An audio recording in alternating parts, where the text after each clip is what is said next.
Ladies and gentlemen, boys and girls, children of all ages, above the age of 18. And if not, get back to bed, cretins. Absolute cretins. That's why I won't have kids, because they're insubordinate shithouses. I know. I used to be a kid once. Welcome back to the Wrestle Podcast. This is a State of Wrestling address where we talk about the week's wrestling topics. There aren't any. It's a fucking boring week, unless you want to talk about how NXT slightly eked out the ratings. But we will cover the Wednesday Night War. We've covered Raw. Have we covered Raw? No, we haven't, actually. We haven't covered Raw. But we covered Impact Wrestling. And let's be honest, that's the most important thing of the week. Who shot Johnny Bravo? Find out soon. I'm Aaron X. Joining me is my illustrious co-host, the Duke of Diabetes. Oh, yes, indeed. The Maple Leaf Magician. Oh, just at this point, I'm pretty sure 10 times the promo ability of Canada's 20th favourite cleaner at this point in Kenny Omega. He's definitely Canada's favourite cleaner, at least in my eyes. Fuck everybody else who doesn't believe in him. You should believe in this man before you ever believe in Kenny Omega. And like I say, he is also the Oscar-worthy Ontarian. Carl Wilkinson, welcome back to the podcast, brother. It is always a pleasure. That build-up gets me through the week every week. Reminds me that I'm not actually a piece of shit. I'm going to try and make it longer every week like Kenny Omega's. My goal is that we can outlast Kenny Omega and Justin Roberts having a fapping session. But we'll get to that. Where should we start? Should we start with the worst show or the best show? I mean, I think we should put our worst foot forward so that way we could end on a good note. So I Dynamite. like ending on a high, like RVD. NXT. No, AEW. We'll start with AEW. Fuck it, why not? I'm not editing it out. I can't be asked. So AEW Dynamite, mixed bag. It wasn't terrible by any means. Now people know that I'm very honest about AEW. I'm not one of these wrestling fans who's like everything has to be positive. Everything has to be so inclusive. If I don't like everything, then I'll be hurt and my feelings and I'm authentic. Shut the fuck up. It's wrestling, okay? It's you can't argue on one foot or what is subjective. Some people don't like things, okay? Well, some people are entitled to hate things just as much as you're entitled to love them. And for me, this was such a hit and miss show. Now, once again, Wardlow fucking has a world-class match. Oh, I'm really loving this guy. I'm really high on him. World-class match with Hangman and Page. Of course, Hangman and Page goes over in the semi-finals of the number one contendership tournament to crown, of course, the number one contender for the AEW Heavyweight Championship, which is currently held by Jon Moxley, who will be defending the title against Eddie Kingston at Full Gear on November the 7th, which is coming up too, and we'll discuss that as well. But a great match, fantastic match. On the flip side of things, we also had a semi-final involving, which of course was the main event of the show, Penta El Zero M, one of my personal favorites, against the man, the myth, the quasi-legend, Kenny Omega, Cero Miedo, indeed, sir. I don't know how much you've seen of it. I know you haven't watched AEW full. I don't know if you've seen any clips from the Kenny Omega Penta match. I'm just going to get right into that match. So, first of all, Hangman Page versus Biggie was great. But I want to talk about Penta and Kenny Omega because I was so pissed off. I was like, not just because I'm a big Penta mark, but because this match, right? The end of this match, okay. Now, I expected it to be a lot more competitive than Sonny Kiss getting blown out in 10 seconds. That's fine. But at the end of this match, Penta El Zero M, right? Or Pentagon Jr., however you want to call him, hits a Canadian Destroyer on the outside. Okay? Gnarly. Yeah, pretty wild. He then immediately rolls Kenny Omega back in and hits him with a package pile driver, which Kenny Omega kicks out of two. This is all in like 15 seconds, okay? He then, after a bit of counter wrestling, breaks his arm as well, Lucha Underground style. Which like that wicked like arm snap where he just like has it like this, just yeah. And about 2 minutes later, he gets pinned with one winged angel, if you will. I don't have a problem personally if Kenny Omega wins, because it is what it is, boys club, book your friends, that's how it feels. And I don't have a problem with it coming down to Hangman Page and Kenny Omega, because ultimately that's where the storyline has been leading. That's fine. And I hope, that Kenny Omega is going to fucking kind of get his ego aside a little bit and allow Hangman Page to kind of get the rub here, because I feel like the idea of Hangman Page's redemption, going full circle and actually winning the title this time around, would actually be kind of cool. And that he's very fucking popular, and you have to ride the hot hand. But what pissed me off is whoever booked this match should be fired. I'm absolutely, it beggars belief. Who thinks this is a good idea? It makes Pentagon look so fucking weak. It does. And also the commentary, again, insulting us, talking to us like we're fucking children. All I ever hear about with WWE, right, and especially people who are anti-WWE or AEW apologists, whatever they may be, and frankly, I don't apologize for either. Either you're good or you're not. And if you're good, I'll say you're good. And if you're shit, I'll say you're shit. I'm not all about this whole, oh, well, everything has to be positive. And I watch AEW because they're morally much more, less reprehensible than WWE, which is bollocks, by the way. Where there is money, there is corruption. It's as simple as that. And, they're both billionaire owners or billionaire investors. What pisses me off is the nonsensical booking. It makes Penta look absolutely shit. Why am I supposed to take him serious now? He hit Kenny Omega with 3 of the most devastating moves in the history of wrestling. One of them a Canadian destroyer on the outside. This, you made a kind of semi-joke last week about the Canadian destroyer being a transitional move. The worst part is I wasn't joking. Yeah, it's actually that's the thing. P.D. Williams made that move so powerful when he was using it in the early days of TNA, like 2002 to probably 2009, I think, was when he was really there full time. That was his finisher. I've seen him hit one of those on Michael Elgin at the Destiny show, which was fucking huge, by the way. Yeah, I can imagine. Right. But the fact. Oh yeah. Just saying. The fact that fuck you, Michael Owen's great. The fact that this move, it's a somersault into a pile driver, a move that crippled Stone Cold Steve Austin. Sure, it might have been a sit out tombstone, but it's still a pile driver. The move is still the same. You're being spiked on your head and neck, and yet you can do that on the outside where there's an inch of padding, or however much it is, and then you get rolled in the ring, hit with a package pile driver. He did it on the rampway. Right. That's even worse. That's like steel. Yeah, and then you kick out at 2. What's he have to do? Shank you in the liver? And then you still kick out at 2.5? I have a problem. NXT does have the same problem where it can be a finisher fest and people still kick out at 2. I love NXT. I always have, but that doesn't mean they don't have their problems. And AEW and NXT both have the problem where they don't make moves like the finishing moves look powerful. It's like you have to hit it 8 times, or you have to hit it from the second rope, or you have to do something ridiculously innovative. Then what's the point of having that as your finishing move if it's not going to finish the match? Penta Zero is a better wrestler than Kenny Omega. He's 100%. A better wrestler. He's a better promo. He's a better all-round character, better gimmick. He looks more professional. He works a better style for me. It's much more effective, much more violent. Kenny Omega is just a little bit too twinkle toes, just a little bit. It's just too polished, and that's fine to a certain extent, but not in this position. I knew Kenny Omega was going over. I knew this. So, I didn't care. I'd sort of made peace with that. What pisses me off is you don't need to, in the process, completely burn the credibility of the other wrestlers' maneuvers. Why am I going to give a shit about Penta for now? You can't tag with Ray Phoenix at the moment because, unfortunately, Ray Phoenix keeps picking up injuries. That's going to happen when you have a crazy star like that. And, even when they are available to tag together, they don't, because AEW has no fucking clue how to book a tag team division. We're about to talk about that. My God.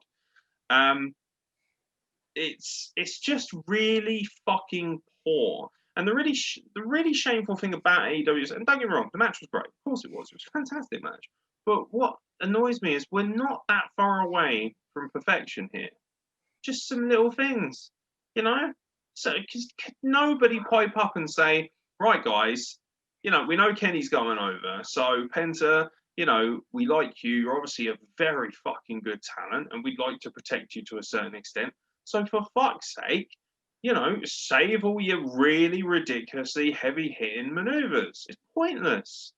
Not every match has to have every fucking signature move and devastating, crazy finish effect. It doesn't. And this is, like you say, same goes for WWE as well. They can be just as guilty of that. So it's not an AEW thing. But this was a real problem. Because now it's like, great. As a fan, I'm watching this. As a mark, I'm watching this. And I'm thinking, great. So next time I see Penta, I'm assuming that he hit literally, he threw everything he had at Kenny Omega. This guy who, let's be honest, if you're a casual fan, I'm sorry, Kenny Omega does not look like a megastar. He doesn't. You think, what's this douchey guy coming? He's got like these ridiculously hot stripper-looking women who I assume are Jacksonville Jaguars cheerleaders or whatever, and they got brooms. Like, imagine being a casual fan. And and you think, oh, maybe I haven't watched wrestling in years, or maybe you're a young person. You sit down and watch this, and you think, okay, so we've got women with brooms. We've got this guy with long curly hair who apparently is famous for spending a lot of time playing video games, who is unbelievably jazz hands at times. And, he then gets in the ring, and this masked guy who looks really fucking sick, really badass, hits him with these devastating, violent maneuvers, and he just pretty much powers right through all of them, hits him with one move and finishes him off. From a casual perspective, that's not a fantastic look. From a continuity perspective, and boy, am I a stickler for that, for anyone who has been listening to our podcast, I like continuity and I like logic. It doesn't always have to be that strict, but I want some appreciation of what's going on here. From a continuity aspect, I'm not expecting Penta now to be a credible singles wrestler in any book. And people will say, well, he's part of a tag team. We're talking about a very famous guy here. Also, the fact that the AAA Mega Championship was just kind of used as a prop. Kenny Omega comes out, he's got around his waist, takes his shirt up, and he's like, oh, look, remember, I beat your buddy Ray Phoenix for this. Really good storytelling perspective. However, we didn't fucking know about that at all until commentary mentions it as a flippant passing moment during this actual match. If that's important, why is that not relayed to the audience beforehand? Have you ever read a book? Like, when you read a book and there are plot devices, okay, and things of that nature, and they have things that involve, storylines, equilibrium-based facts that come from the earlier standpoint of the story, when you are reading the book, they don't just go, yeah, at the pinnacle point where he got murdered. Oh yeah, just so you know, it was with the knife that he was carrying around for the rest of the like. No, like you've got to educate your audience properly. Don't treat them like they're five. Can we just admit that AEW's commentary is fucking shit? Let's say it's a start. It's trash. Excalibur and Taz are brilliant on AEW Dark. JR is too old. Go away. Tony Schiavone clearly doesn't give a shit. He's just there to suck off Cody. That's great. Don't care. By the way, I'm Cody's biggest fan. He is phenomenal. I'm losing a lot of my spirit for AEW. And I have friends who watch AEW, who love AEW. They're apologists, so to speak, and they're probably going to fucking hate this video. They'll probably watch like the first 5 minutes and go, oh, fuck you guys. And I'll be like, well, that's fine. But do you know what? You are not immune from criticism. And you can't tell me, as a wrestling fan, that doesn't hurt the credibility of your roster, and in particular at this point, Penta. And it's going to happen with other people too, and it will continue to happen because, do you know what? The one thing I will say about NXT is, yeah, sure, they'll probably do exactly the same thing quite a bit, but the difference is that the person who, I have faith that NXT will still put that person in a prominent position and build them up the right way. The difference is that NXT has far more credible and exciting storytelling than AEW could ever hope for. And that brings me very nicely to our tag team title match, which will be happening at Full Gear. So in the entire build-up to this, the Young Bucks have been shitty heels, right? They've been kicking people and being arseholes. Last week, dastardly heels, the Revival, tried to break Matt Jackson's leg. So this week we have a sit-down interview, right? On one side, you've got Excalibur sat there with the Young Bucks, okay? On on the other side in a different satellite link, which just makes it embarrassing and stupid to look at. They're just in the, huh? they're just in the same room anyway, just like no two question. separate cameras. No question. Yeah, no question. Probably budgets and all that shit. And on the other side, you got Tully and FTR, who it's the only thing I liked about this, right? So Excalibur, he's like, oh, I've known you guys for a long time, PWG buddy. And at one point, he says something, I can't remember what he says, and FTR, one of them just turns around and goes, hey, ultimately, the only reason you're here is because they got you a job, Excalibur, so be quiet, yeah? He just rinses them, like, brilliant stuff. But, he just flippantly kind of makes a sly remark, like as if to say, like, oh, some people would say that you kind of deserve this for your behaviour in the build-up to this match. What, so we're just going to completely ignore a month, 2 months of disgraceful heel behaviour and pass it off as, ooh, they've had a bit of an attitude adjustment because they're feeling a bit under the weather. What fucking dog shit storytelling? What fucking garbage? No effort whatsoever. And this build-up has been fucking crap. Nobody wants to say it, right? Because it's unpopular, because they're scared of backlash or criticism on social media, which I don't care about. This is the shittest build to a tag team title match I've seen in recent memory for what is supposed to be the dream match. You know what? FTR versus Young Bucks is not a dream match. It might be to all the silly little internet smarks who live in their fucking basement, but it's not for me, and it hasn't been built like one, so why do I care? And all of a sudden, I'm supposed to have sympathy for the Young Bucks, and one of them whose, leg is mangled from last week because that was a dastardly attack. Yeah, it's heel versus heel. That's what we're being told, and now they're just insulting the audience's intelligence by saying, actually, the Young Bucks, even on, they're putting up on, so the stipulation is going to be if the Young Bucks don't win, they'll never get a tag team title shot. That sounds familiar. At least Cody built the fucking shit out of his title run, and the stipulation going into his match with Chris Jericho. That meant something. He had the amazing moving part of MJF as well. This is just such miserable, poor storytelling. Do you know what really pisses me off about it? You've got one of the best tag teams in the modern era's history of wrestling in the FDR, and they're being dragged down to their level to compete with this terrible storytelling. And people can say, oh, FTR, they were so badly used and now they're free in AEW. But ultimately, at least when they were in WWE, they were given the proper platform and the majority of the time decent storytelling to a certain perspective. It was sure as hell a lot better than this. The tag team title reign doesn't mean much to me. I'm sick of the Young Bucks being on my screen every week. And now all of a sudden the narrative is, this is our last chance. We've got to win. We've got to do this. We are the Young Bucks. We've got to win because if we don't, we're going to try and overcome the. What do you mean overcome the odds? You're the dickheads with all the money.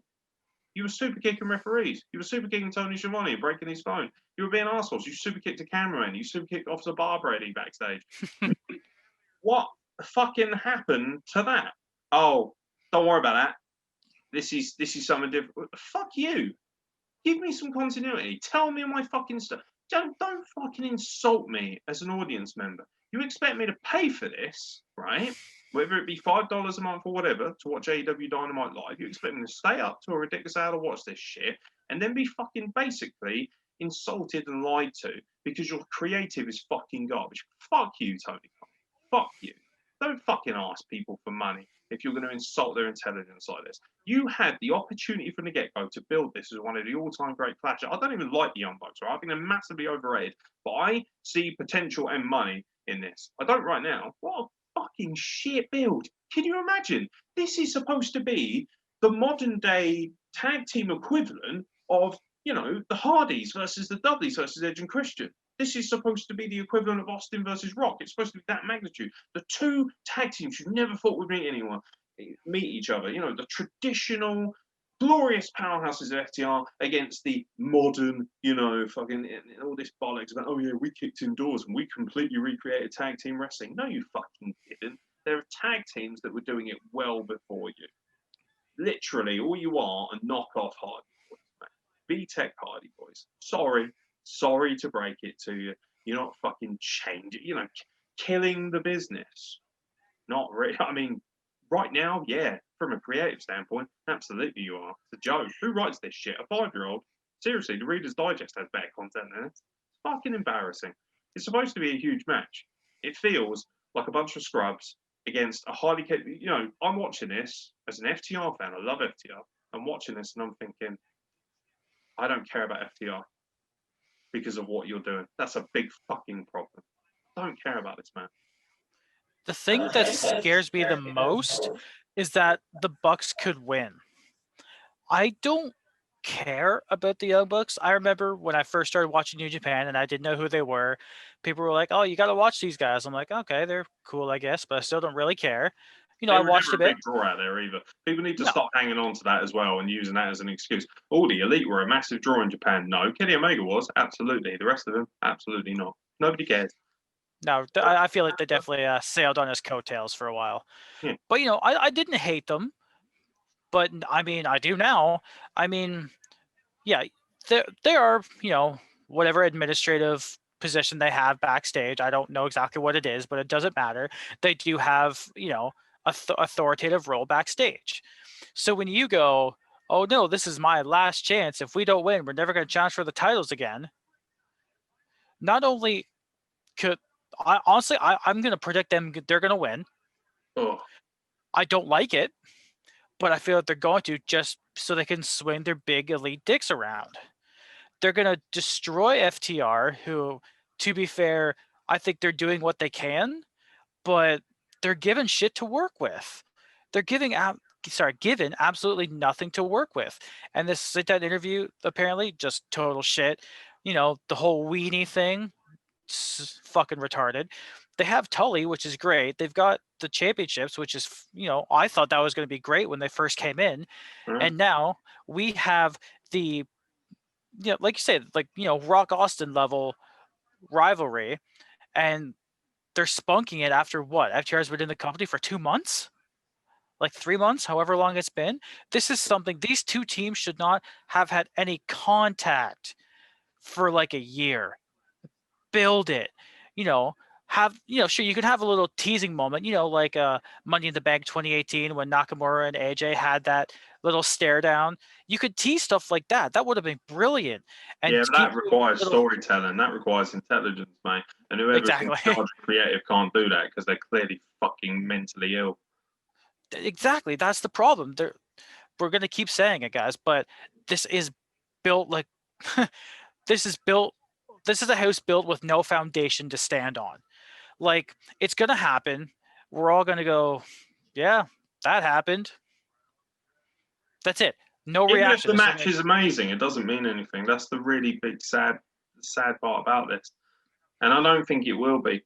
They built up Kenny Omega and Hangman Page versus FTR like it was going to end. Was it good? Yeah, absolutely. Was it 5-star? Absolutely not. Sorry, just wasn't. And the problem is that AEW's fan base, I hate to have got a fan base because I like AEW. I fucking spent damn near $2,000 to get to Washington to see the first ever Dynamite. So don't tell me that I'm not passionate about liking AEW and wanting them to do well, because I do. I like viable alternatives. But I honestly, right, how anyone can tell me this show is on a par with what Impact is doing right now is beyond me, and they're probably doing it on a fucking minute fraction of a budget of what AEW has available to them. It actually is mind-blowing to me. It really is. It pisses me off. And a lot of it is down to the fact that their fan base is just as fucking toxic as the WWE one, just as toxic as the IWC. Their fan base are so fucking brutally aggressive, particularly as it pertains to social media, because they cannot comprehend the idea of being shit or having critiques, because ultimately, if you support AEW, you're of the opinion that you are untouchable. And people are like, oh, well, they've done pretty well for a company that's only been going about a year. Absolutely. Nobody's denying that. But some of the storytelling here is fucking so miserably bad. And for a company that has billions at its disposal, that has the high power and the TV position as TNT is not a small platform. It is one of the bigger ones in the Western world, for the love of Christ. And they are fucking, frankly, you know what? It almost feels like they are basically throat fucking Tony Khan, and he's just taking it like a slut. Because ultimately, this is insulting to anyone who likes, I get it, right? People are like, oh, wrestling's supposed to be fun. Yes. Not all the fucking time is it meant to be stupid and silly and hilarious, though. I want my serious shit. This is not serious. Do not tell me, right? But WWE's got Roman Reigns versus Jey Uso right now. In one of the most violent conflicts that you could ever see from family members, it damn near feels real. It's so well done. Two people are so committed. On the flip side, you've got the Young Bucks versus FTR doing shoddy little interviews and not knowing whether they're heels or not. Fucking make up your mind whether you're a heel as well. I've heard people in AEW saying, oh, well, there's no such thing as heels and faces anymore. Yes, there fucking is, twat. You know why people love the Avengers? Because they want the heroes to prevail. Okay? And that's what Endgame was the highest grossing film in the history of the world ever. And what is the premise of Endgame? The heroes saving the world from the bad guy. It's really that fucking simple at times. And AEW is trying to be fucking clever. They're trying to insult our intelligence. And frankly, I've had enough of it. It pisses me off. Hot garbage. Did you know Serena Deeb has captured the NWA Women's Championship now? Took it off of Thunder Rosa on the show. I did notice that, and I saw on some dirt sheets or whatever that she's apparently got Thunder Rosa has interest from both WWE and AEW. I think, honestly, given the choice, go to WWE, Thunder Rosa. They will treat you so much better because they actually give a shit. Yeah, I'm sorry, but AEW fans make me fucking laugh. They're out here saying, oh my God, Thunder Rosa has to go to AEW because she's had a taste of what it's like and it's clearly better. Like, if you think AEW is better at booking women than any other company in the world, you are literally retarded, okay? I'm telling you right now. I will say it to your face. I will laugh in your face. If you honestly think AEW gives even a slight shit about women's wrestling on the same level, especially when you consider the show that ran opposite to this, Halloween Havoc, which was main evented, by the way, by two of the best women's workers in the world right now. Go fuck yourself. Oh, by the way, it also had another women's match on the card, not to mention build for women's rivalries. Like, it's night and day is what it is. It's night and day. And, Impact, they're bringing back Impact Knockout Tag Team Championships, which means that along with their fantastic Knockouts title, Women's Championship, you're going to have a tag team division as well, which means there's going to be more onus, more time given to the women on a 2-hour broadcast, and only one 2-hour broadcast they have every week.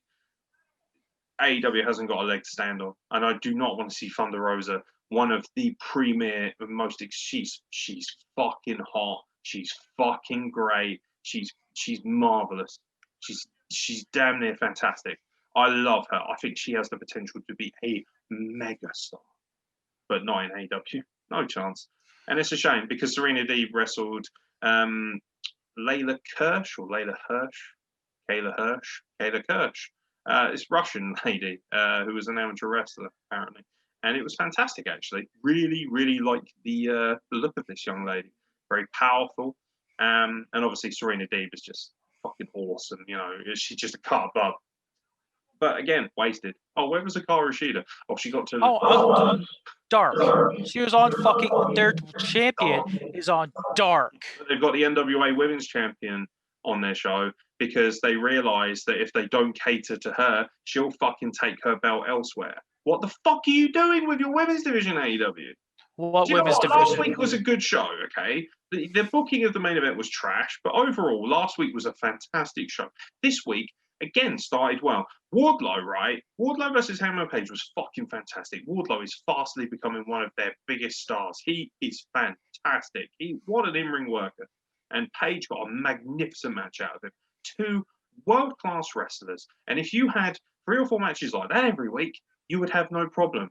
The simplest and most, it was so simple. Hangman Page, your plucky, underneath babyface. He's your version of Sting, so to speak. He's finally come good. He's finally come around to everybody, even the people who are not keen on the gimmick like me. And on the flip side, this monster, Wardlow, this evil bastard, this heavy, this henchman, this brainless muscle man who's just going to do MJF's bidding. It's so fucking easy. It's so easy. But no, you've got to do all this convoluted shit. And while you're at it, you've got to insult. I'm sorry, but if you honestly are a woman or passionate about women's wrestling and you think that this is the place to watch women's wrestling, you're a fucking moron, and you are a fucking insult to women's wrestling, because they are insulting my intelligence and they are insulting their own fucking talent.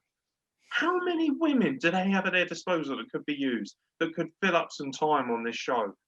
Nah, that's all right. We'll have MJF and Chris Jericho take questions. That segment was fun. It was amusing to a certain extent, but it went on for like 15, 20 minutes. It doesn't need to fill up that much time.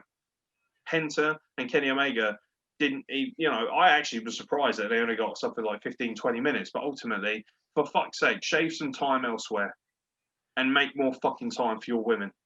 It's bullshit. Your women's champion can't find her way onto the main show. I'd love to see a statistic of how many times Hikaru Shida has wrestled against how many times she's been either at ringside doing nothing or in some throwaway crappy promo segment like she was this week, which literally, right, here's the build for the women's championship match at Full Gear right now. This week, Officer Barbara interviews Hikaru Shida and says, Nyla Rose won't wrestle anybody until she gets her title shot against you because she's number one contender. Hikaru Shida grabs the mic and says, I'll see you at Full Gear. That's your build for the Women's Championship. That's it. Fuck you. Fuck you, Tony Khan. You stupid, scrawny little prick. Fuck you. You've got no clue. You've got no respect for women's wrestling, which, by the way, is one of the hottest and most exciting properties in all of wrestling. Do you know why I'm fucking angry? Because I love women's wrestling, because I want it to succeed. Do not fucking sit there as an AEW fan or a fucking apologist and have the nerve to message me or give me shit on social media, because I care about women's wrestling a hell of a lot more than you fucking idiots do. Clearly I do. This show is just, it's getting beyond unbearable for me. I don't mind shows making mistakes. I don't mind if every show isn't world class. But when you consistently make the same mistakes and have no interest in rectifying them and insulting the audience's intelligence like you do, and when half your commentary team doesn't give a fuck, and when the fuck boys from Being the Elite and their terrible YouTube show and their stupid hokey, we're all friends, and when that starts taking everything over, you've got so many problems here, and you clearly don't want to fix them because you genuinely think this is fantastic. And by the way, for the few people who do give a shit about the ratings, NXT won. I'm seeing some scary parallels between AEW right now and both WCW circa 2000, 2001, where it's just kind of all shit. But Tony Collins reminded me a lot of Dixie Carter right now. Two people that know jack shit about wrestling, using daddy's money to get a wrestling company. The reason the reason Impact is not as popular now, even though it's so fucking good, is because people just think back to how bad it used to be about 10 years ago, 10 years ago. Because Dixie Carter didn't know what she was doing. She ran that place into the fucking ground until she finally sold it to Anthem, and then they started, building up new stars, bringing back old faces, doing everything right, getting Scott D'Amore and Don Callis on the administrative side. People who know what they're fucking doing. Exactly. People who spend their lives in the business. Do you know what pisses me off? There's do you know what? If you like Jim Cornette, you don't like Jim Cornette, I don't really give a shit. But the reality is, the reason that people pay attention to Jim Cornette is because he gave his life to the wrestling business and knows more about the wrestling business than most people have forgotten. That's why he's fucking so passionate. And that's why, and yeah, he says some inflammatory shit, whatever. But ultimately, people like Scott D'Amore, Don Callis, these people matter. Tony Khan doesn't know the first thing about the wrestling business, and it fucking shows in the way this company is run. And ultimately, he has given the reins and most of the production to, the elite. Guys who are marks for themselves more so than they are for the history and the continuity of this business. It's insulting. All he wants is to give the people what they want. If you give everybody what they want, no one's going to be happy, because that's just not how it works. Not everybody wants the same thing. You might have, 199 people who want this thing, but that, one person won't. So you have to try and cater to that one. You can never find that balance, because wrestling, like most art forms, is completely subjective. Probably one of the most subjective things in the world. And you can't please everyone, and that's all this scrawny little Mark wants to do. I get it. You got a wrestling company, you want to, try and be cool and like, yeah, I'm going to be the next Vince McMahon. Sorry, there's only ever going to be one Vince McMahon. I don't care what anyone says. The man might be an old archaic dinosaur who's completely out of touch, but he did things for wrestling that I don't think anyone could have done before him and that no one will be able to do after him. He is such a fascinating character who, monopolized the wrestling business, kind of made it into what it is today, and everyone's just tried to copy it from there. And Tony Khan has been a miserable failure. He's just a mark for himself. He wants to be one of the boys, obviously. He wants to show off. Oh, look at me, I'm one of the boys. Again, we had Orange Cassidy versus Cody this week. Match was fine. Although, frankly, the booking for it was atrocious. By the way, Orange Cassidy, right? It takes a dragon screw, right? In the middle of the match, right? It takes a dragon screw in the ropes. It's one of the most devastating moves. Then immediate, then doesn't sell it about 10 seconds later. Starts running around doing topes. They're like, fuck you. Fuck you. Like, that's the kind of stuff which separates you from a star. That just wouldn't happen with a big star. Cody is a much bigger star. Why he's fucking around with this bullshit is beyond me. And everyone's like, oh, this is great. This is so entertaining. The lumberjack stuff was ridiculous. It was over the top. Best friends getting involved. By the way, best friends immediately take a cheap shot at Cody Rhodes right at the beginning of the match. These are guys who were supposed to be faces. Like, it just, again, stupid, tacky, embarrassing amateur booking. And some of these people, right, are megastars. Miro can be a megastar. Trent, I believe, can be a massive star. There's so many people in this company who can do so many great things. But what are we getting from Miro, right? Him and Kip Sabian go out to best friends, give them some Halloween candy or whatever it might be, and then take a cheap shot at them and beat them up in their own locker room, and then celebrate over their arcade cabinet, which, by the way, very people with an eagle eye noticed that this arcade cabinet wasn't even plugged in when it was destroyed during that segment on AEW. You have Miro, genuinely one of the most exciting and internationally acclaimed hosses in all of wrestling, right? Hot property, fantastic in WWE, was undefeated for a long time. Fucking had a monstrous matchup with John Cena. So this is a man who came out at WrestleMania on a fucking tank, okay? And what's he doing in AEW? He's in a war with Trent and Fuck Taylor over an arcade cabinet. Sorry, no contest. No contest. This is why WWE fans, who can be just as fucking annoying, no question, this is why they would rather stay with NXT. Can you imagine tuning into AEW and thinking, do you know what? Because you can watch both. You can. And we do. We are watching both. More and more, I'm thinking, I'm not going to bother talking about AEW on the show anymore. It's not worth my time. Why should I fucking talk about the fact that you can't fucking find a decent place for Miro? He should have come in and immediately been a monster, a credible threat for the world title. Instead, he comes in. I like Kip Sabian, right? Big fan. And I know my boy Aaron Cruz loves Kip Sabian as well. I like him. And I love Penelope Ford. I think they're really fun, very entertaining. But for fuck's sake, this is what you've got for Miro. Fuck off. Embarrassing. Look at it's so anticlimactic because, like you said, he was such a big star in WWE. Whether or not they treated him poorly is, I'm pretty sure, undisputed. They did.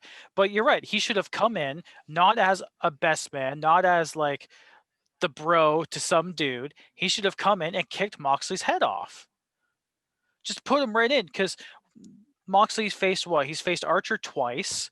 He faced Brody Lee.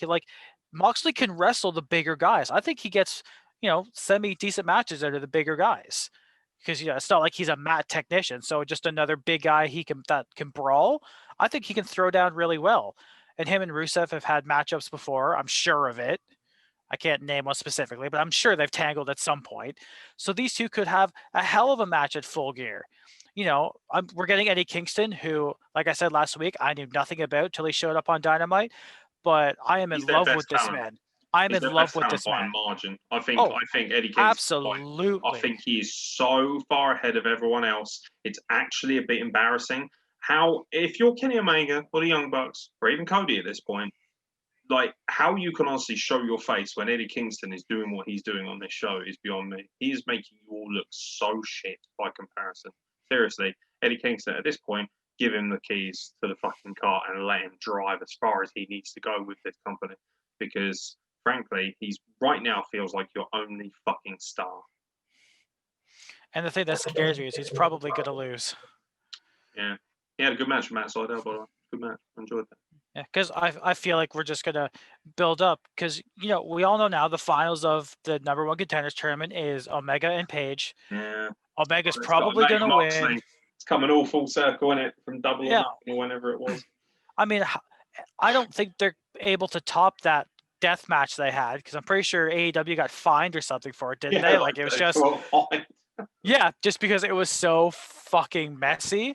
Yeah. And now we're gonna get it again. It's probably just gonna be like some sort of regular wrestling match, which the match will be fine, but Kenny's probably gonna win that too. He hasn't been in the main event since the company started, and now a little over a year later, I go, well, we might as well give the guy the belt.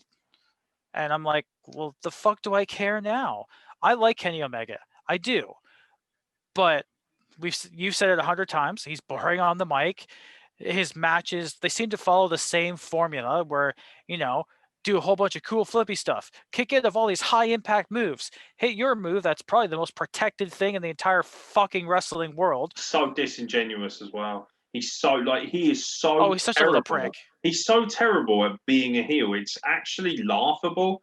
If someone who looked like him walked past me in the streets and he was doing this whole the way he sort of goes and he's waving his fingers around, I'd fucking laugh in his face. What an embarrassment.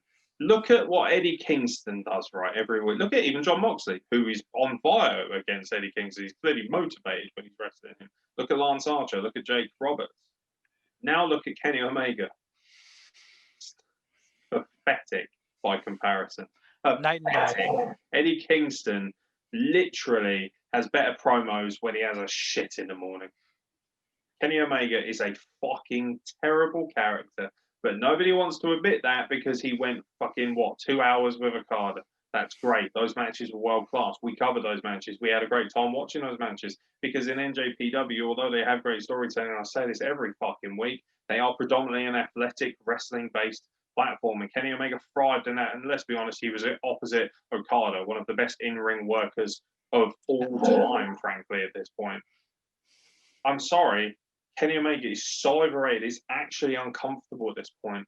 And do you know what? If you go back and listen to the beginning of this podcast, I was swept up in it too. I used to think he was fucking fantastic. But ever since he's made the jump to North America, let's just be honest, he can't cut it as a star. And if I'm WWE, do you know what? I don't want him in WWE anymore. No, absolutely not. Why do I want him in WWE? Do you know, here's something that will really upset you lot. Roman Reigns is a much better fucking wrestler and a much better character than Kenny Omega is. Much better. Kenny Omega shouldn't last 5 minutes against Roman Reigns. Embarrassing. No, I could agree with that. Like Roman, we're recording on a Friday night. I've got SmackDown on in the background, so I'm sure you've seen me look up every once in a while. The show started with a promo between Roman and Jay, which I couldn't completely hear, but I didn't need to hear because I could just look up and the emotion. I could feel it. Kenny Omega is not capable of that. The only reason the Golden Lovers got so over when they got back together is because Kota Ibushi, I think, is a much more charismatic guy. Would that be over in America? No. I don't think that angle would not hit well with the North American audience. No, I don't think it would. A mainstream North American audience would not give two shits, right? And the thing is, all the people who argue for it, they're the people who are already marks. What you forget is wrestling shouldn't be catering towards us, the people who are going to watch every week because we love wrestling. It should be catering towards people who are fucking on the fence. They've got our money. They've got our attention. You don't gain fans. There's a reason why AEW, every goddamn week, it's 700, 800,000 if you're lucky. once in literally a blue moon, they might get to 1 million. I think they've only done that 2 or 3 times. Mm-hmm. It always stays around the same. And the excuses from their fans are always like, yeah, well, it's a different era. You know, it's not about. I'm sorry. The reason that people watched wrestling in their millions and millions is because it was the most captivating and exciting TV going.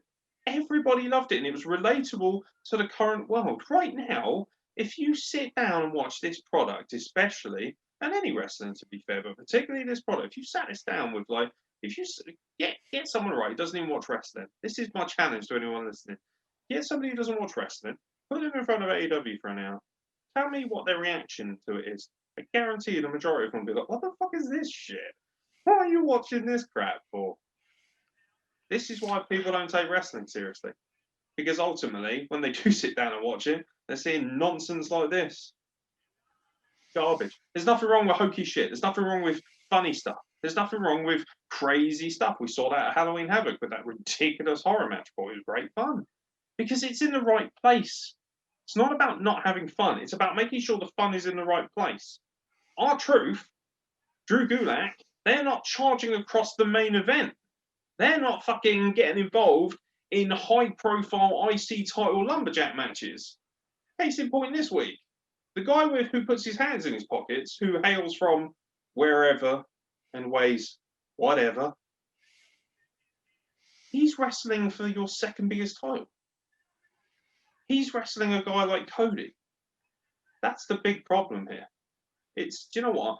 The only reason I'm watching next week is because Pac is back, apparently. Or he's going to cut a promo of this. He's probably just sending a promo. He could have been sending in promos every week and it would have saved the show a lot of hassle. I feel sorry for. I really want Pac to just leave. I really do. I don't want to see. He's my favorite wrestler. I think Pac is the best wrestler in the world when he's able to work every single week. I do not want to see him pissing about in this garbage. I do not want to see someone of his quality and his work ethic and his work rate having to lower himself to this kind of shit. I do not want to see it. I want to see him achieve great things. I want him to be renowned as one of the best in the world. Instead, he's going to have to cater to all the fucking toolboxes from being the elite. It's garbage. I don't want to talk about it anymore. Let's talk about NXT because that was good. Yeah, this is fun, but like, yeah, let's just move on for that. I think I had something about Pac.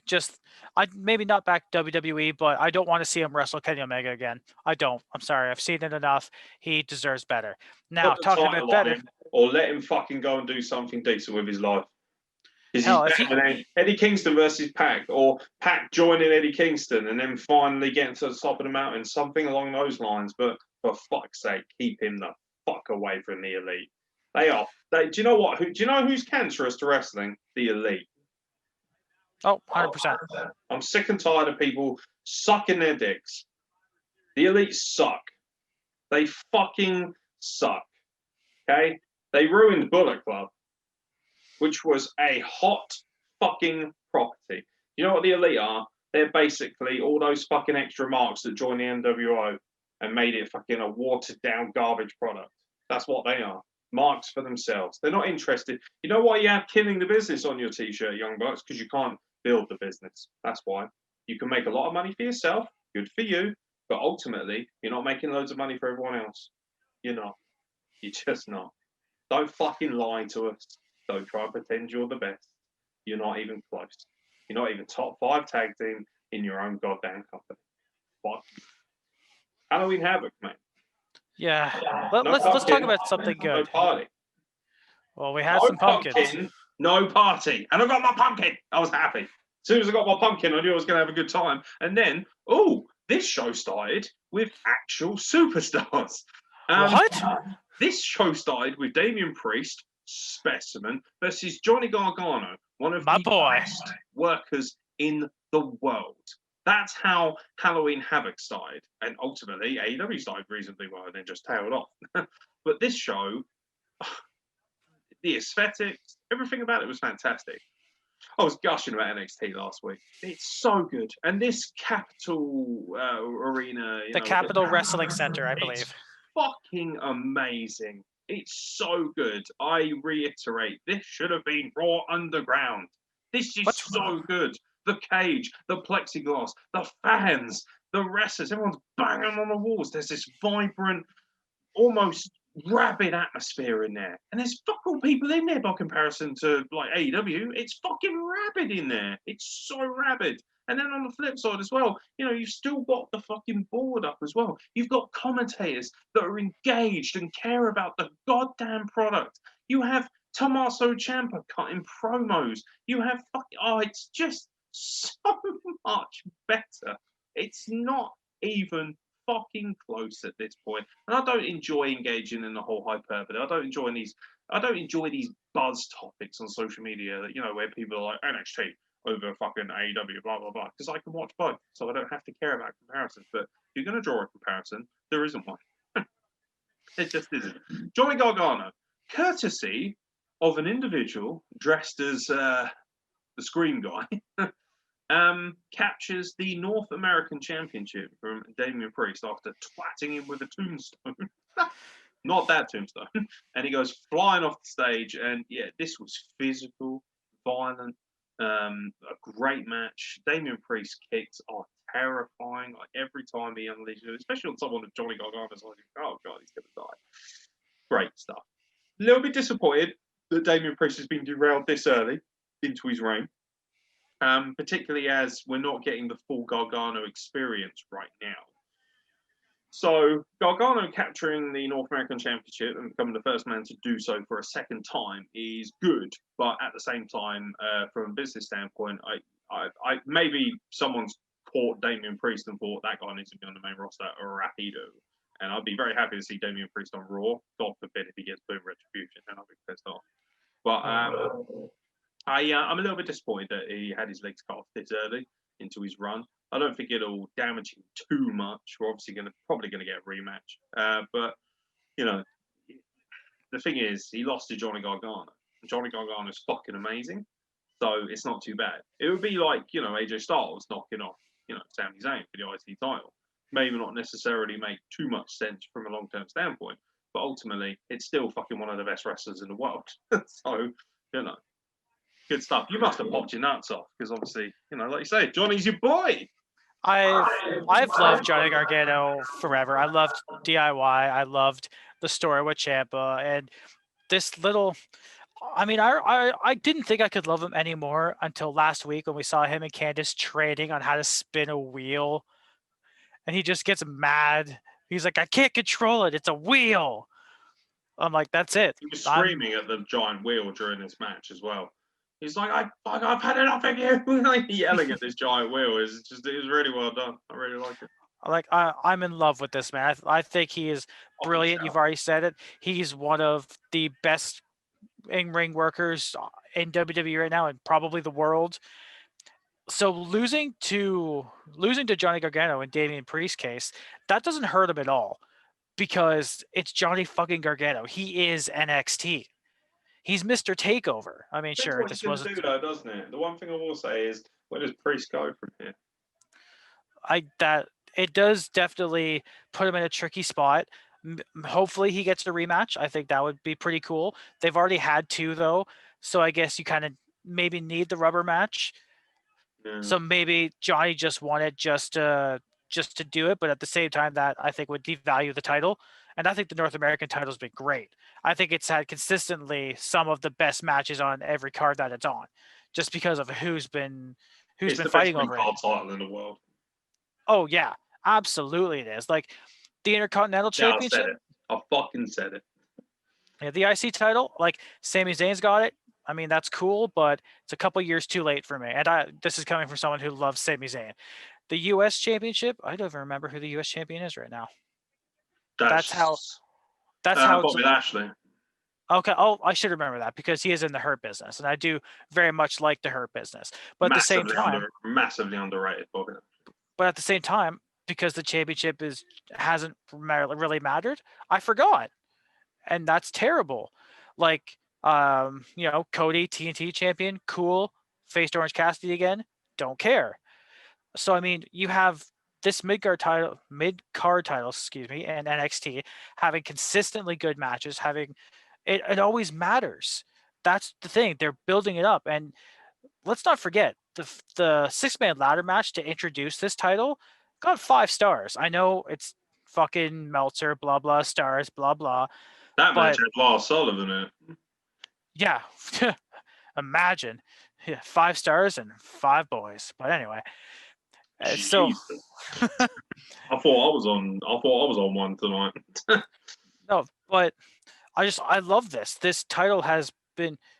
I would almost put it on par in importance with the NXT Championship.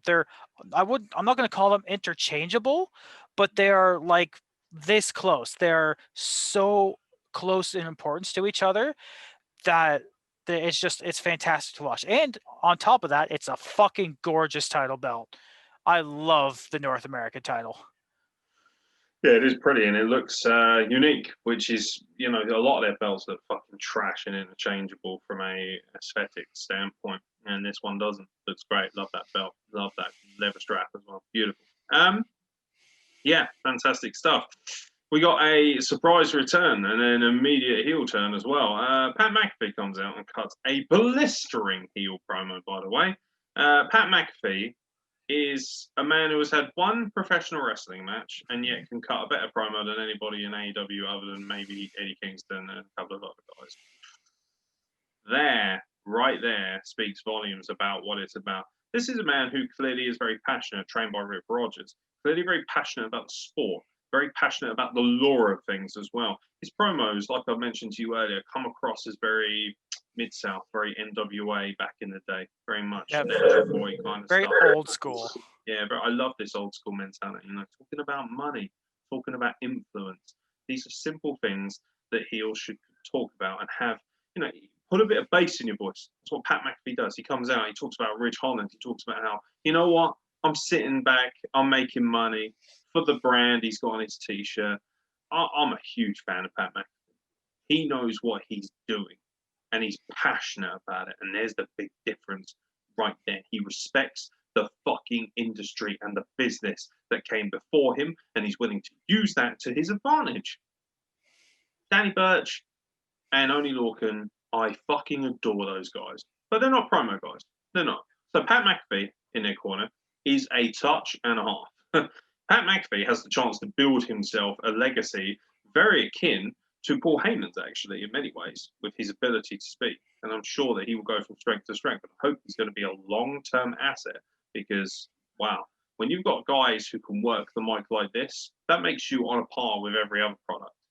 NXT is no longer, this is just the little, the pokey little program with the developmental gang. No, this is a fully fledged TV audience show now. And NXT is still, from a financial and from an audience standpoint, the smallest, shall we say, at least on the North American circuit, it's the smallest entity still that WWE has behind SmackDown and Raw. They put a lot more money and they have a lot more of an audience for SmackDown and Raw. And this show is still pretty much on a par with what AEW gets every week. I think that speaks volumes. It's really funny, actually, when the people who do want to compare, they want to talk all the time about how, AEW beat NXT. Yeah, NXT is running on a fraction of the budget that you lot are. It's quite embarrassing, actually. It's not in the Thunderdome. They're not blasting pyro everywhere. They haven't got ridiculously expensive, over-the-top fucking camera work like AEW has or anything like that. It's very evident to them. I'm sorry, but all you got to do is watch them to know. And yet they're still almost on par with you because of the quality of it, the quality of the wrestlers.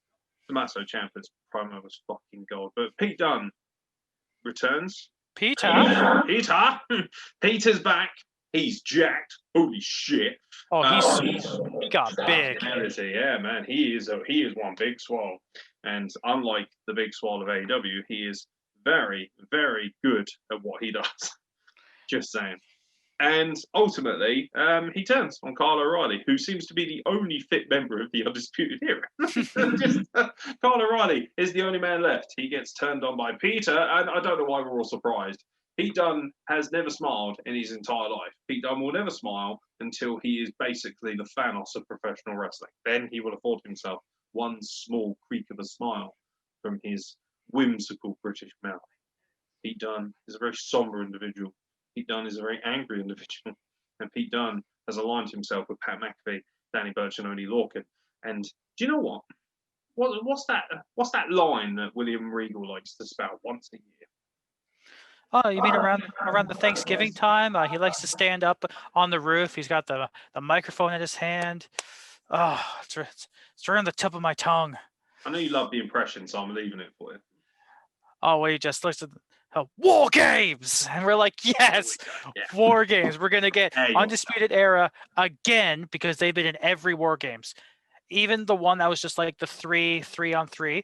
Mm. Like that was a really awkward way of saying it. Like the 3-man 3-on-3. Yeah, that I don't know. Oh, the threes. Yeah, where it had the 3 teams of 3 is what I tried to say. Remember when Roderick Strong was part of the Authors of Pain for a night? Yeah, he even had the gear. I thought you looked really good as well. Yeah, and now we're getting. Then last year or the year before it was what was it? The Undisputed against it was Ricochet. It was Sullivan Dijak, Keith Lee, and KO. Oh yeah, KO was the surprise, wasn't he? Oh, I popped my tits off for that. So did the arena. It was felt on the Richter scale, and it woke up a kaiju in somewhere in the Pacific Ocean. Frankly, that was huge. But we're going to be getting this War Games match, which is great. Also, we're getting continuity, mate. Do you know why Pete Dunne turned? Do you know why Pete Dunne turned? Undisputed Era turned on Strong turned on him. The finals of the Dusty Classic. The Undisputed Era. So why wouldn't he stab Kyle O'Reilly in the back and turn on the Undisputed Era? Fuck them. They left him at the altar in the tag team title division. So why shouldn't he? Great continuity. And if Pat McAfee mentions that, he will immediately ascend to godlike status on the mic. Because this is continuity. This is fucking storytelling. And it's great. And the little things as well. Danny Burch and Oney Lorcan applauding Pat McAfee every time he gives himself a pat on the back, which is just fucking phenomenal.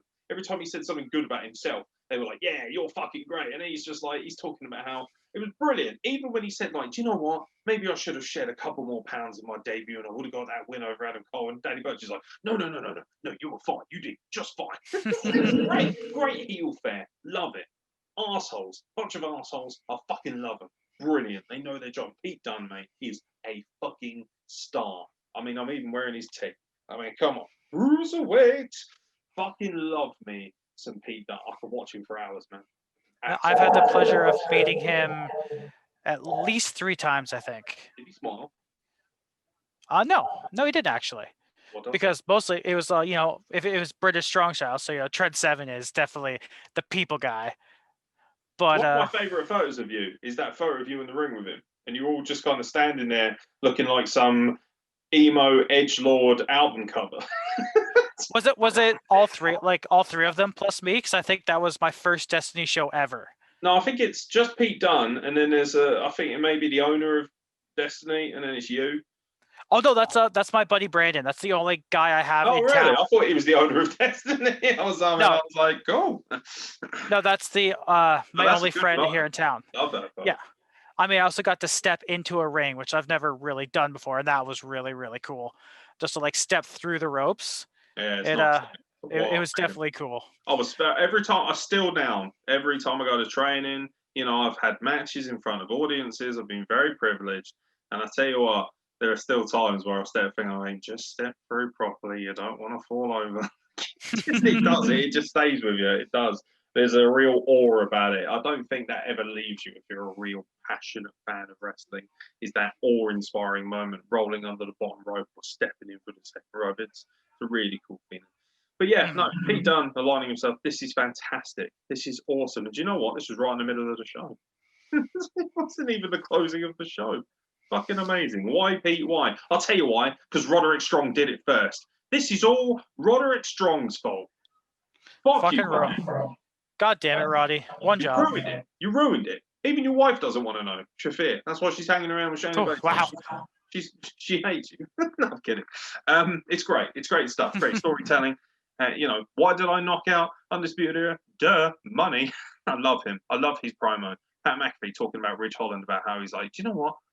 I rang up Ridge Holland, asked him, what kind of car do you want, Ridge? I thought he'd want a big car because he's a big son bitch. And he says, I want a Mercedes. I went, no problem, Ridge. All you got to do is take out the Undisputed Era. Simple as that. Boom. Storytelling. Incredible. Simple. Wow. How hard was that? Oh, it wasn't, because these people are professional and are trained to do these things properly, not walk around with their hands in their pockets and be fucking goobers for the rest of their lives. It was fucking awesome. I know you haven't seen much of it, but Cameron Grimes versus Dexter Lumis gave me an erection. It gave me a horror erection.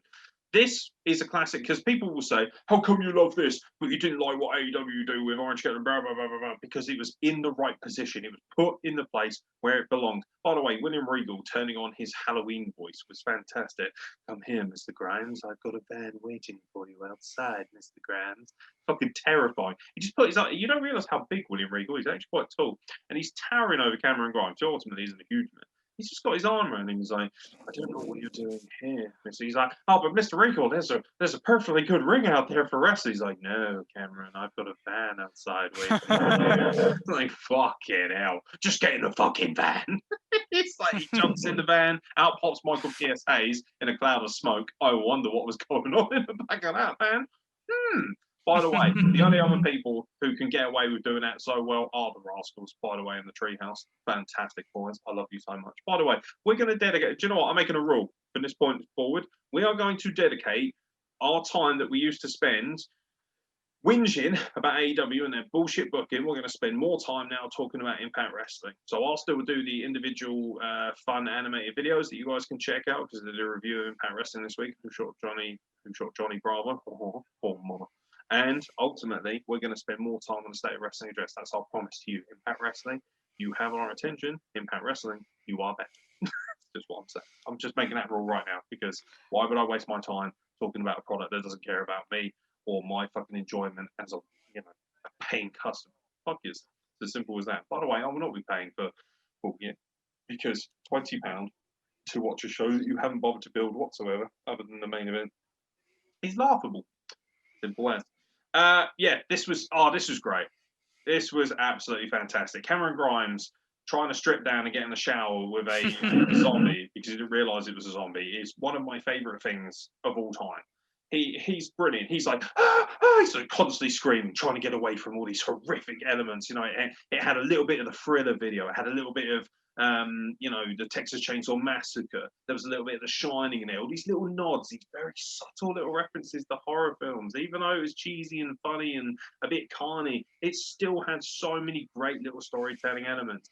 And he tries to get away from Dexter Lumis, who's just, dark. And his gimmick is he's a serial killer, which I think is really amusing because, WWE, it's PG, isn't it? But not with Dexter Lumis. And he finally shuts the door behind him, and he's, the shower's on the go, the curtain's there. You can see this hot silhouette of a woman. Cameron Grimes just like this turns. He's brilliant. He's like, I'm gonna. Hey, how's it going, baby? What's going on? He's like, I didn't realize Dexter Lumis had a sister. He starts slowly taking his jacket off, and he just swats, and then he pulls the curtain back, and there's this evil contortionist zombie who's going to eat his flesh. He's like, it's fucking great, Psycho all over again, mate. Brilliant stuff. Loved it. It's just classic tropes. There's a reason these things work, and there's a reason why they still pop people to this day, because they're fucking money. Horror films still make money doing this same shit today, man. If it ain't broke, don't fix it. It was funny. It was entertaining. Dexter Lumis is just the right side of mental to make this work as well. And then they have the to be continued with the blood written as well. And then they come back to the arena later after a couple of matches. Love that as well. Give them enough time to get back. It's just phenomenal. And they brought the contortionist zombies into that too. Dexter Lumis, of course, sort of goes over. Oh, by the way, at the end, Dexter Lumis, literally, right? He's kind of looking back, and then he just turns to the camera like proper evil, and it just goes, duh, duh, duh, the end. Yes. Fun, entertaining, amusing. And this was just a weekly show made up to look like a pay-per-view. Brilliant stuff. Halloween Havoc in all its glory, mate. Absolutely phenomenal. I love Cameron Grimes as well. What great use. He gave the what does he call that amazing double stomp that he does? Oh, I have no idea. It's got to be something moon related. It has to be. Yeah, I can't remember what it was, but like he did it to one of the zombies, which I thought was hilarious. Like, you know, the zombies like, I'm gonna kill. Just imagine if fucking Rick Grimes did that in The Walking Dead. Just, you know, Meteora. Fucking amazing. Loved it. If I saw Rick Grimes Meteora a fucking zombie, I would never say anything about how bad season 2 was ever again. Because that would just fucking fine. Leave season. It's boring. It's boring.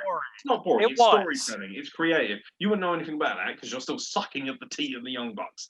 Fucking, it was fine. Season 2 is right. We're taking a poll right now. I want people to fucking comment below. I want people to send us messages. Season 2 of Walking Dead.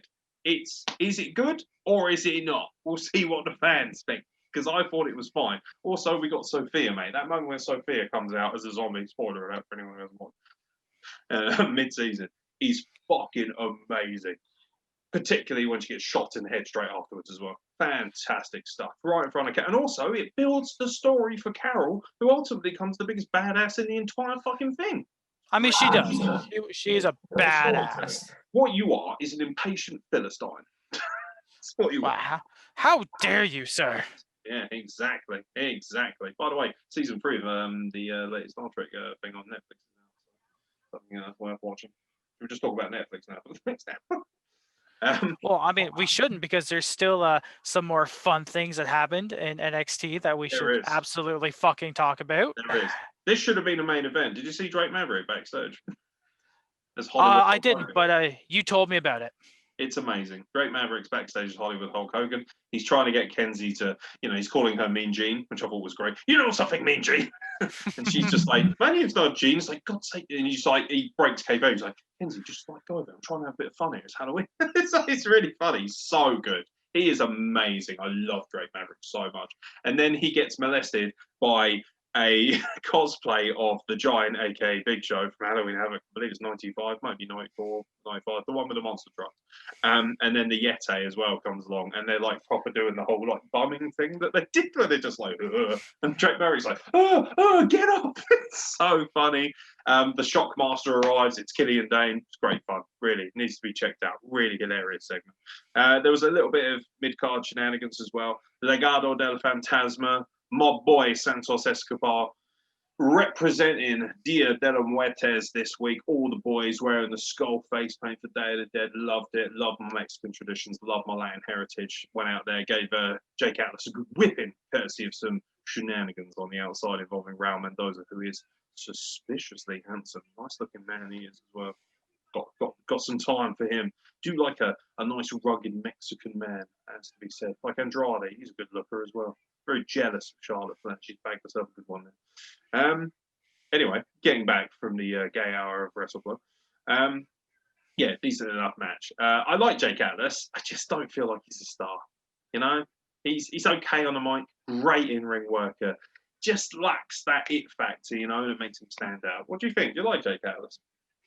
I mean, other than NXT, I don't really know anything else about him, honestly. Like, I enjoy his work. I think he's a good wrestler, but I don't know enough about him yet to actually be able to form an opinion because, again, I've said it 100 times on this show, and I'll say it again. I can't watch NXT live since they went to the USA Network. Yeah, I can't either. Curious about so that. I have to wait until I think it goes up on the network the next day, or the cable provider up here in Canada shows it just before. Oh shit! Really? Yeah, I think it might be even more than that. Yeah. Fuck me.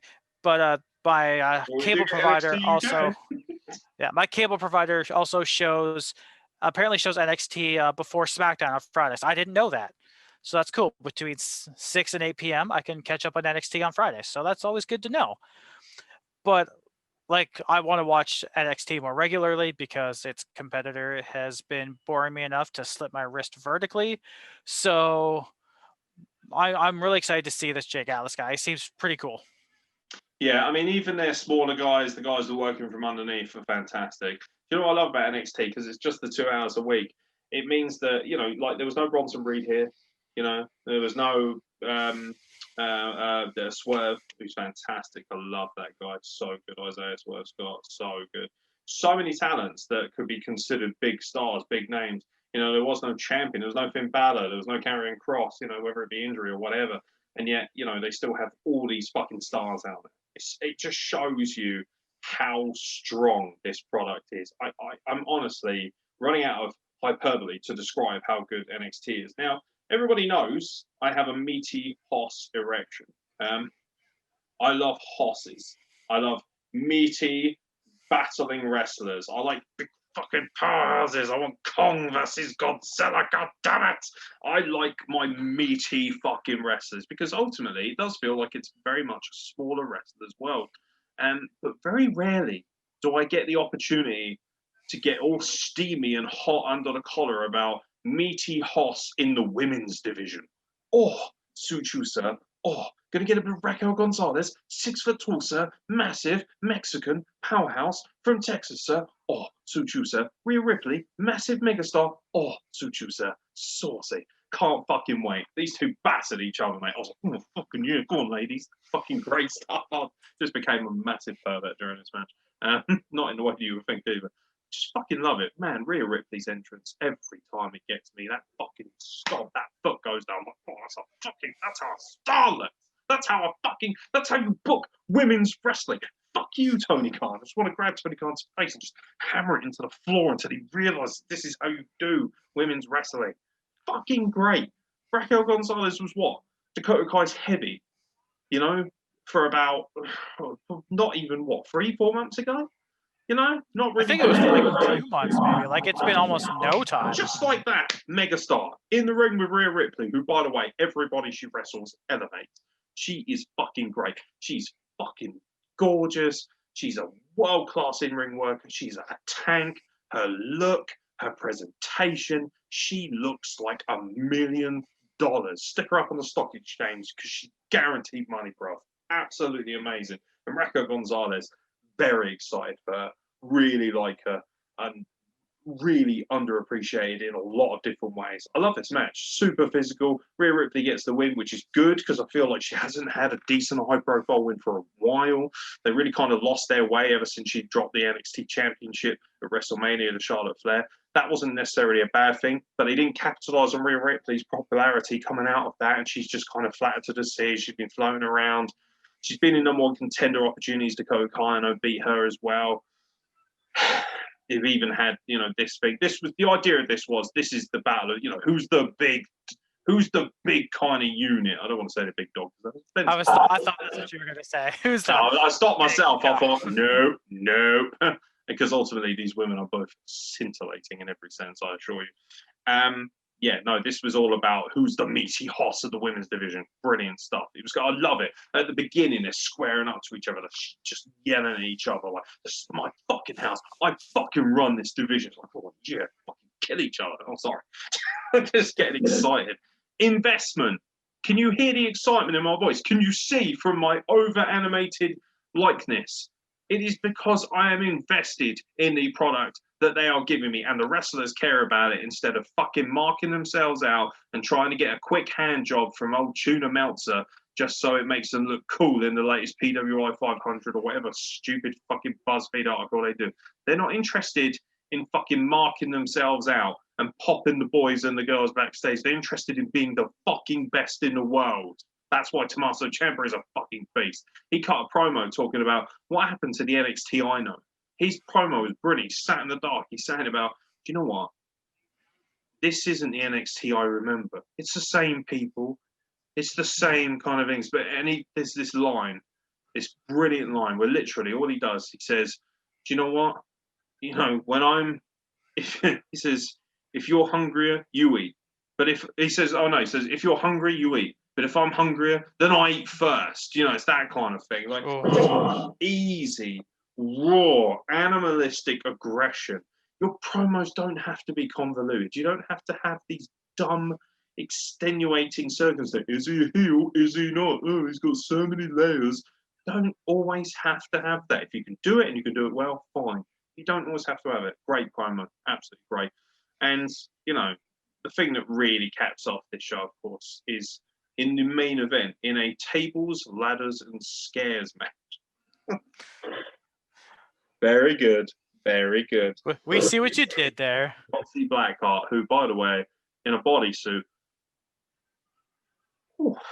Blimey. Shotzi Blackheart, of course, playing the kind of the host or the hostess, shall we say, of this wonderful show.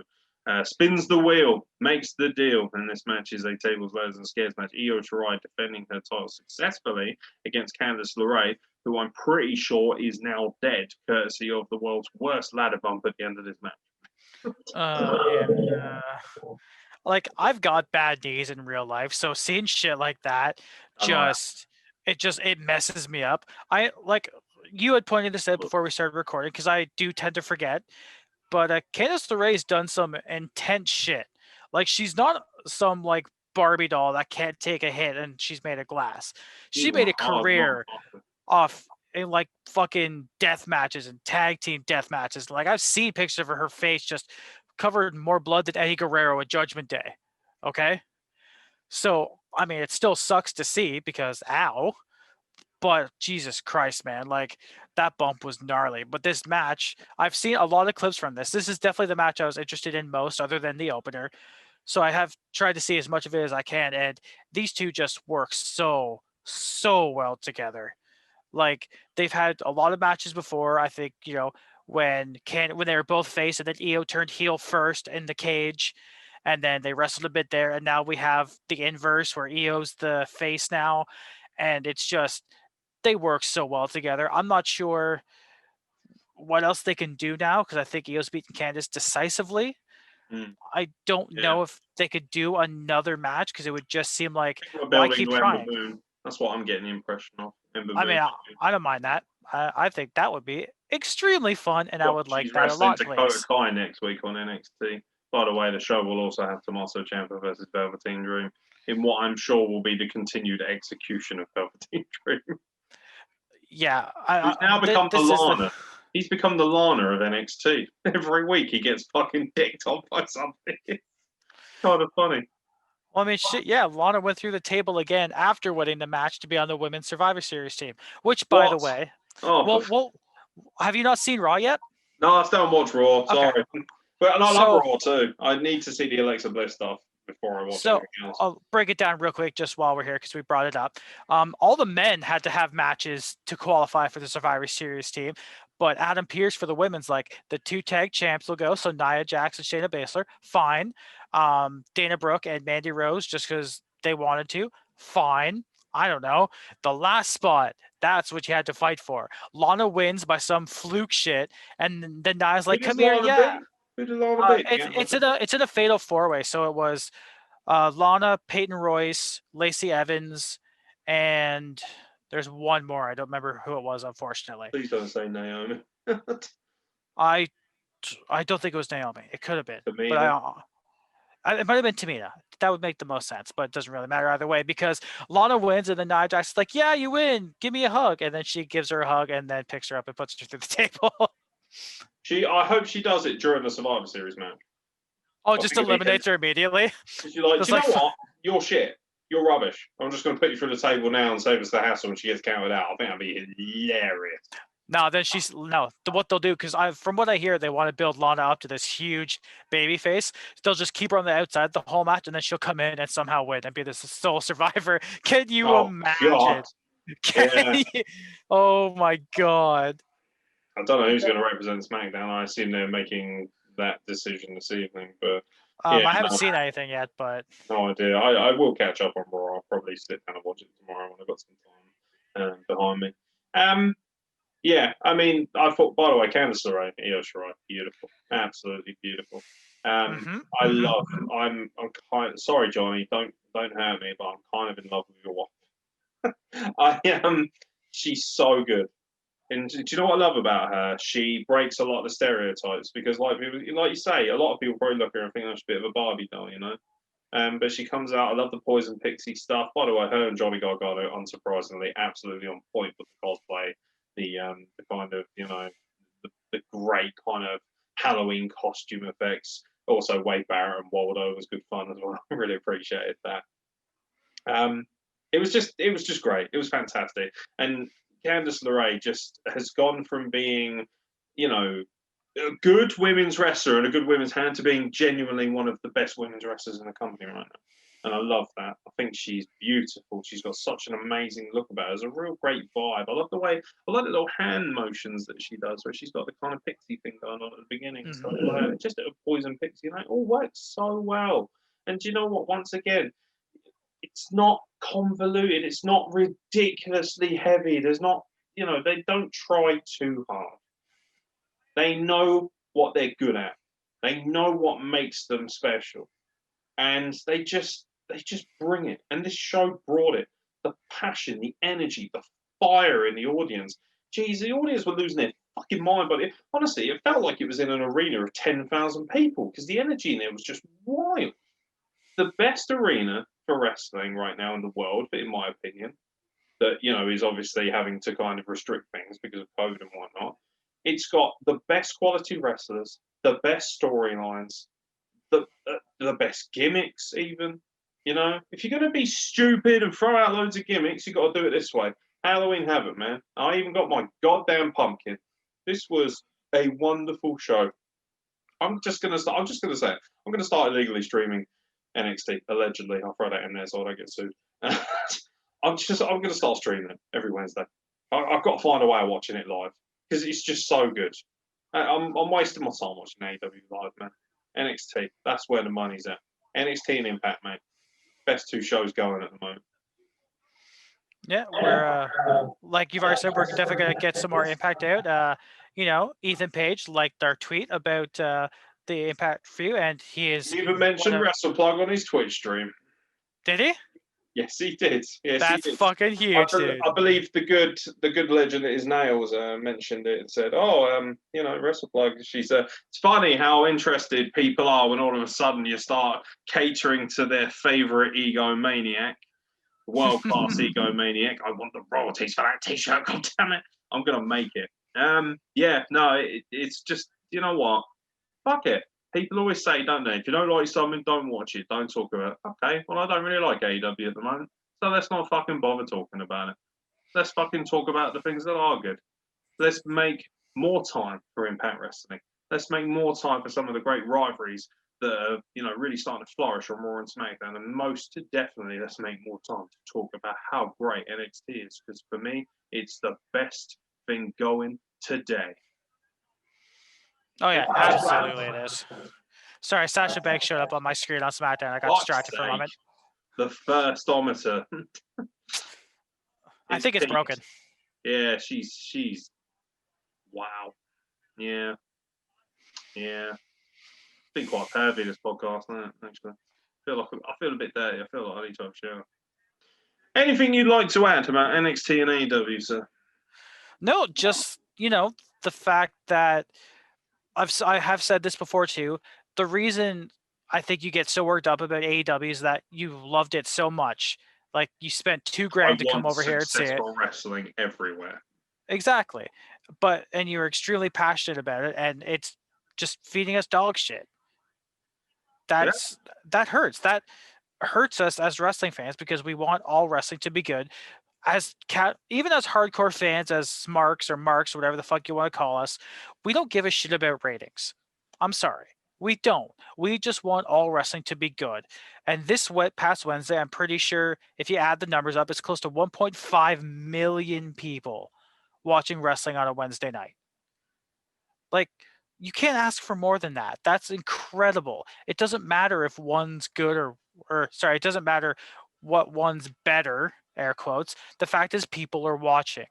Wrestling's never going to be as popular as it was in the 90s. I firmly believe that. It is an incredibly niche hobby, or whatever you'd like to call it.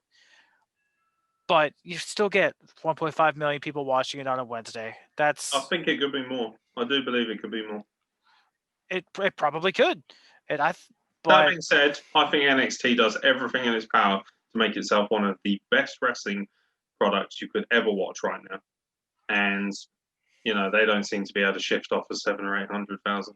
But I think a lot of that has to do with the fact that a lot of the AEW fans just watch because they're stubborn and they want to believe that AEW is this morally superior, more ethically, superior product. They feel like they're on this pedestal. They feel like it's high ground, and I disagree. I thoroughly disagree. Sorry, I do. And I honestly, as soon as I start talking about women's wrestling when it comes to AEW, I get really angry. And I find it amazing that anyone can have the nerve to sit and tell me that they give a shit about women's wrestling, because they don't. And ultimately, that should be one of the real big benchmarks that you use to decide whether a company is worth your time and money or not. I mean, women's wrestling's come so far. I'm just going to reference again, the Attitude Era. Women's matches weren't a thing. You did have some incredible workers. Trish Stratus came in as eye candy, and she was the best type of candy. She still is. She was a Jacqueline. What a woman! Yeah, but she came in as eye candy. But then she eventually worked her ass off and became one of the best performers of the early 2000s. We had women like Victoria, we had Gail Kim, we had Jazz, we had, like you say, Jacqueline. Who else was in there? I think that was probably about it for WWE for incredible women's performers. But then you look over at TNA at the same time, their knockouts division has always been fantastic. The Beautiful People, when Gail Kim eventually got over there. ODB was always fun. Awesome Kong just destroyed stuff. Hell, her ODB and Eric Young were knockouts tag team champions. Let's never forget that. Gender equality. That's it. And women. And Eric Young was one half of the women's tag team champions. And on the very same show this week, I can't believe I didn't mention this, on the very same show this week that announced the return of the Knockout Tag Team Championships, Eric Young was trying to murder Rich Swann in a rematch for the world title. Things have changed for Eric Young. I would love to know what medication he has been switched from, because things have very much changed a lot. Long gone are the days of the man who was scared of his own pyro in Team Canada. Those were the days. By the way, if you haven't watched Impact yet, please watch it. Who do you think shot Johnny Bravo while I've got you here, actually? Oh, see, that's a good question. See Falabar's tweet that I pointed out, and then Falabar got annoyed with me on Twitter about it. Yeah. I love his dedication to it. He said, I do not appreciate these accusations, these false accusations. Because he opened... At the beginning of the show, right, Rich Swann and Eric Young have this massive collision, end up having a world title match right at the beginning of the show. And Falabar quote tweets that and says, he quotes tweets it and says, starting out the show with a bang with 2 gunshot emojis. Oh, really? And I was like, motherfucker, it's you! And he's probably doing it just to swerve the audience. A lot of people, apparently, Nails thinks Havoc shot thing. There was definitely some sort of a lot of the consensus is it was an inside job, and Rosemary actually wanted Johnny Bravo punished in some way, or wanted to get him over to the undead realm or whatever reason, and that's why he's been shot. And more James Mitchell, by the way, he was fucking fantastic. My money right now, I find Falabar very suspicious. I've got my eye on him, and it's not hard to follow him around. He's a big boy. He is a big boy. Mr. Bar. I am very much keeping an eye on you. I'm also quite keen. Hernandez comes out on Twitter, right, and says, "I ain't got nothing to do with me, bro." It's like, yeah, come on, man. You've got a guilty look. Reno scum. They're called Reno scum for a reason. You're up to no good. I reckon there are working parts here. I don't think it's one individual. Ultimately, I think it's aces and eights. What do you reckon, Swoggle? Yeah, I think Hornswoggle did it. Have you seen this segment? Have you actually seen it? No, because it's like a wedding, and weddings never turn out well anyway. That's not fair.